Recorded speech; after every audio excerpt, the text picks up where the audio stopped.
What's going on, guys? Andrew Piluk Hockey here, back again with another video. Again, still really not feeling good, but I know that I have an obligation to make some videos here whenever I can. And rolling out of bed just to sit in this chair is somewhat difficult, but it's okay. Big news, sad news, good news, a little bit of everything. Zach Hyman is likely on his way, and pretty much it's 100% guaranteed at this point. Zach Hyman's on his way to the Edmonton Oilers. Now, there technically is a trade freeze in effect right now until 1 p.m. on July 22nd, depending on when you're watching this. But the Toronto Maple Leafs gave the Edmonton Oilers access to Zach Hyman to speak with him. Now, that doesn't have anything directly to do with the trade freeze, but we'll get to that in a second because a sign and trade might be in play here. But as we know, the Toronto Maple Leafs gave the Edmonton Oilers access, or gave Hyman's agent access to talk to any team in the NHL. And of course, the Oilers were one of the teams that were very heavily involved in this. And now ultimately they're going to get their guy. Now, before I go any further, make sure to like and subscribe this video if you do enjoy it. I'd greatly appreciate it. Yeah, I mean, I'm trying my best here to get out videos even when I'm really sick. So please, I'd appreciate that.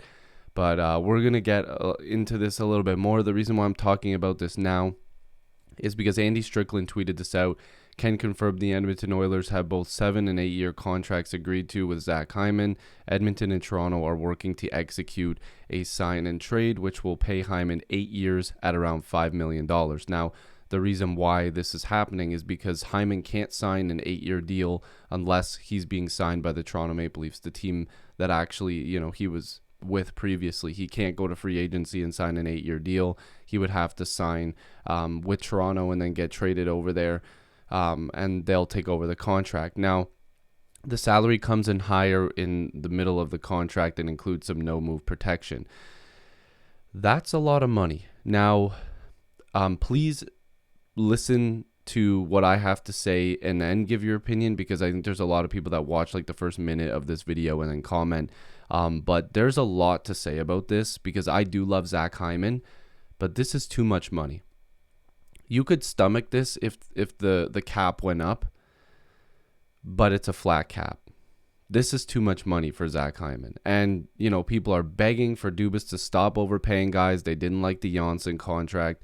They didn't like the Kapanen deals. Whatever. If Dubas signed this contract, this would be a pretty bad deal. People were mad about Kerfoot getting 3.5. I love Zach Hyman and what he does, but with his injury trouble, he's 29 years old, and he's going to get 8 years at over $5 million. That would be a problem.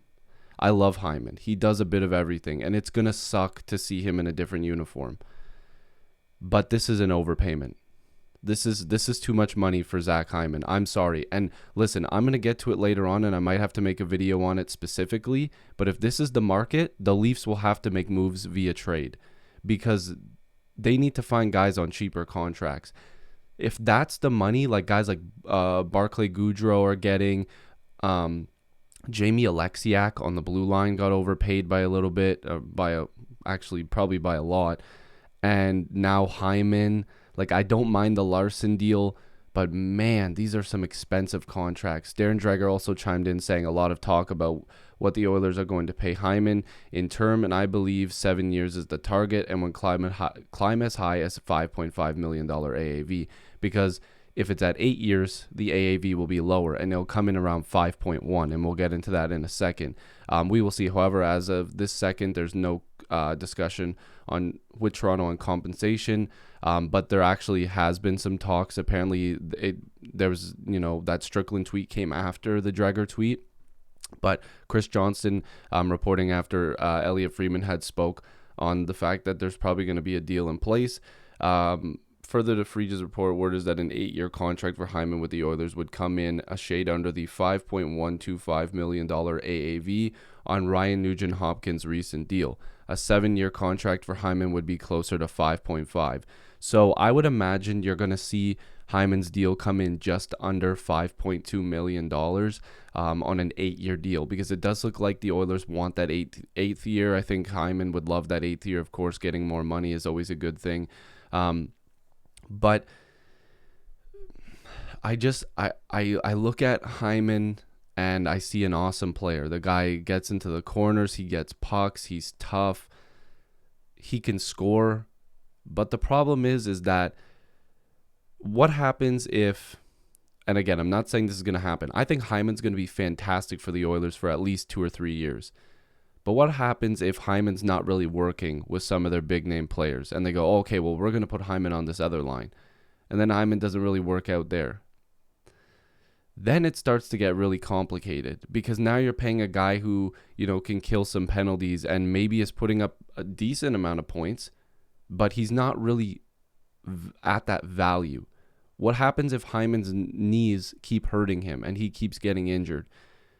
This contract could be a problem. Now, listen, no other team in the NHL has deals like the Leafs do in terms of overpaying, in my opinion. I think the Leafs have some pretty bad contracts.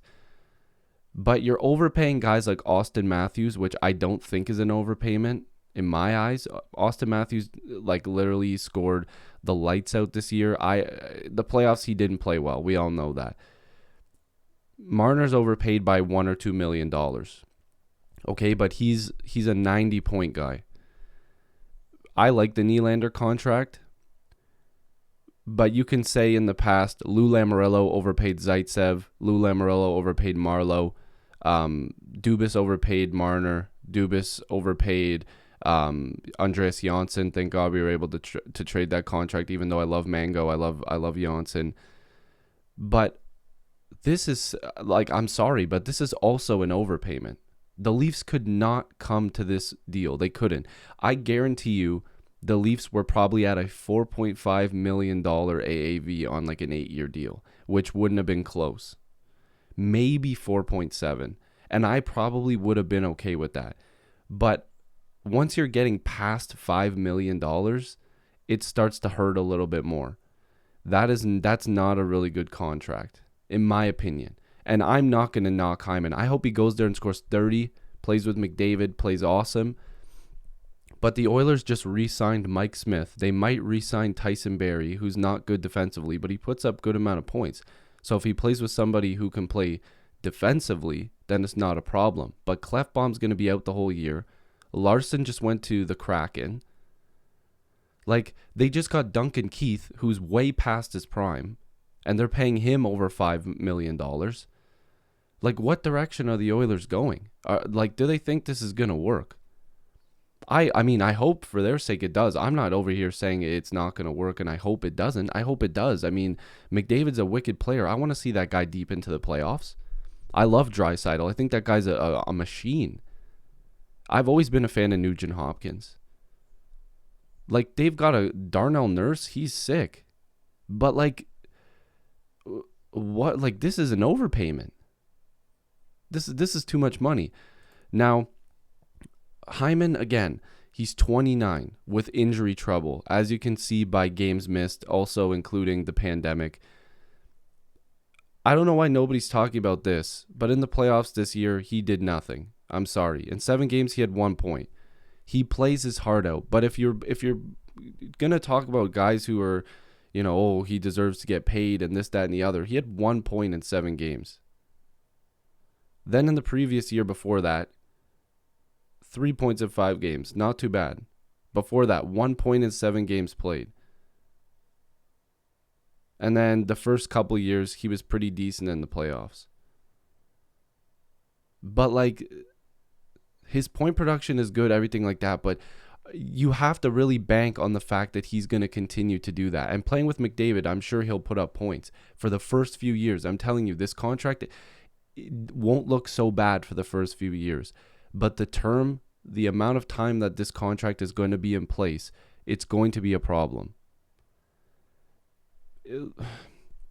I love Hyman. I really wish him the best. But to me, this just doesn't make a ton of sense for the Oilers. I just don't think they've done a lot this offseason to make sense. But now looking at the Leafs, I brought up Robertson. They have about $8.5 million to get another winger here and another goaltender. Now, mind you, I think Pierre Engvall is going to either get traded or be put into the minors. Ilya Mikheyev, I don't think he's safe either. He could get traded or buried in the minors. Now, you can bury up to $1.2 million in the minors. So the Leafs might need a couple wingers here. They keep their center depth with Kerfoot. Adam Brooks is going to be that fourth line guy probably, or Kirill Semyonov. But the Leafs have money to make upgrades. They can make a defensive upgrade at the blue line if they want to, but I do think Timothy Liljegren is going to get a shot to play where Dermott is, and if he doesn't work out, again, you can bury him or trade him. There will be teams that will go after him, I'm sure.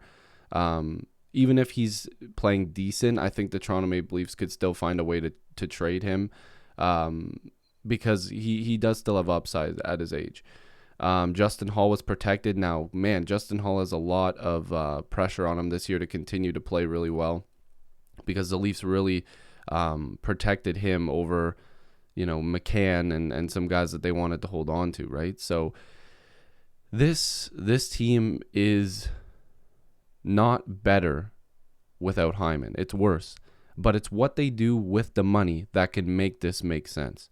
If the Toronto Maple Leafs get something for Hyman, which is likely going to be a middle or late round draft pick, that really does nothing here. The Toronto Maple Leafs are missing out on a guy that is a good player. But they're not missing out in the sense that that's too expensive. They are showing now that, okay, we need to do something here, but it's not going to be overpaying a 29-year-old Zach Hyman. That's just how it goes. That's the business of it. And I'm sure some fans are really mad. But this is the way that they're running their team now. This is what they want to do.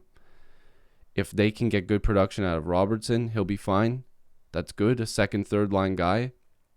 And again, don't look at this and be like, oh, well, why do you have Robertson on the first line? They don't have any wingers. They don't have anybody on that left side. So until they get somebody, he's their best option on the left side.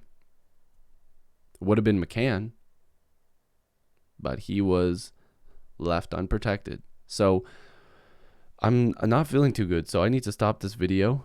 Hopefully you guys like this video and subscribe. Definitely a rough day as a Leaf fan because you never want to lose Zach Hyman. But I wish Hyman all the best, and we'll see as more details come out what happens. But I appreciate you guys as always, and hopefully I'll see you in the next video or stream. Peace.